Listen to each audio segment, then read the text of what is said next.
शिवसाईद्वारे शक्य engineer, pharmacist, agriculture officer, BSc nursing होण्याचं स्वप्न MHT CET 2025च्या संपूर्ण तयारीसाठी Shivsai pattern Buldhana, Shivsai universal junior college Buldhana. संपर्क 8390 3545 55 आणि 8208 1082.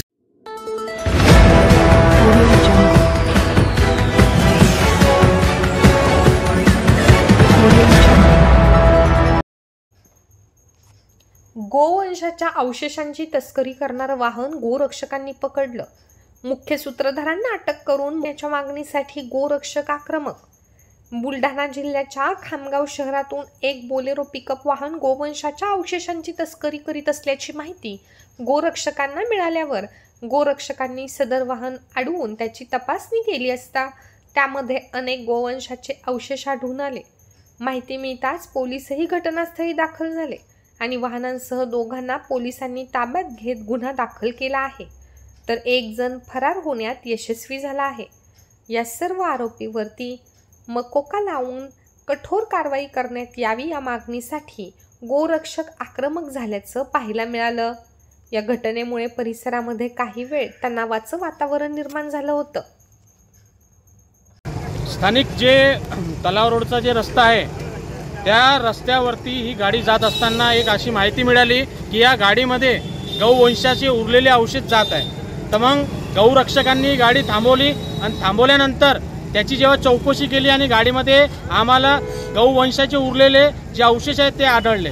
आणि जेव्हा गाडीच्या ड्रायव्हरला आणि सोबत असलेल्या व्यक्तीला आम्ही विचारपूस केली की हे तू माल कुठून आणला हा सगळा उरलेले अवशेष, तर त्यांनी बड्डे प्लॉटमधील अजीम हाजी व मस्तान चौकातील कुरेशी याच्याकडून ही गाडी भरून मी दर्यापूर येथील कुरागाव येथे घेऊन जातोय असं त्यांनी सांगितलं. त्याच्यानंतर आम्ही पोलिसांना सूचना दिल्या व पोलिसांची गाडी बोलून ही गाडी आम्ही छत्रपती शिवाजी महाराज पोलीस स्टेशन खामगाव येथे आम्ही घेऊन आलो. इथं किती जण पकडले आहेत? या गाडीमध्ये तसं तर 3 व्यक्ती होते, परंतु एक व्यक्ती त्याच्यामधून पसार झाला. सध्या इथं 2 व्यक्ती छत्रपती शिवाजी महाराज पोलीस स्टेशनमध्ये जमा आहेत.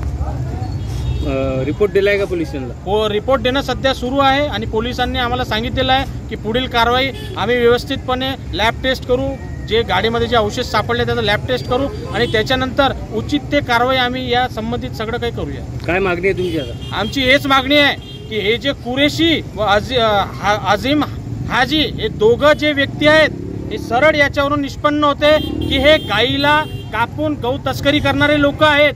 तर यांच्यावरती नुकताच आता मुख्यमंत्री साहेबांनी एक घोषणा केलेली आहे विधानसभेमध्ये की जे गौ तस्करी करणारे लोक आहेत त्यांच्यावरती मकोका लावावा.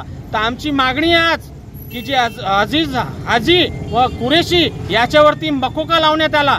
मागे खोटे गुन्हे लावून MPDA मध्ये आमचे गौरक्षक अडकवण्यात आले, तर त्यावेळेला MPDA तुम्ही लावली, परंतु आता आमची मागणी आहे की तुमच्या माध्यमातून की या कुरेशी व या हाजीवरती तुम्ही मकोका लावण्यात यावं.